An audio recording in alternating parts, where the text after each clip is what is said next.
வணக்கம் நண்பர்களே, வாங்க இன்னைக்கு கேழ்வரகு சேமியா வச்சு சூப்பரான ஒரு கேழ்வரகு சேமியா புட்டு எப்படி செய்கிறத பற்றி பார்க்கலாம். வீடியோக்குள்ளே போகிறதுக்கு முன்னாடி தாட்சாயணி விலாக் சேனலை ஃபஸ்ட் டைம் பார்க்குறவங்களா இருந்தால் மறக்காமல் இந்த சேனலுக்கு ஒரு சப்ஸ்கிரைப் பண்ணிக்கோங்க. வாங்க வீடியோக்குள்ளே போகலாம். நான் ஒரு 3 பாக்கெட் சேமியா எடுத்து வச்சுருக்கேன்.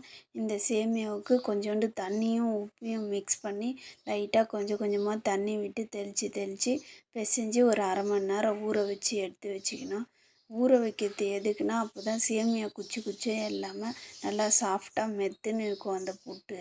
இல்லைன்னா அப்படியே செஞ்சோம்னா அப்படியே குச்சியாக இருக்கும். இந்த பதத்தில் வந்ததுக்கப்புறமா எடுத்து ஆவி கட்டி வேக வச்சு ஒரு 15 நிமிஷம் வச்சு குக்கரில் தட்டு போட்டு வேக வச்சு எடுத்து வச்சுக்கலாம். அவ்வளோதான், புட்டு வெந்துருச்சு.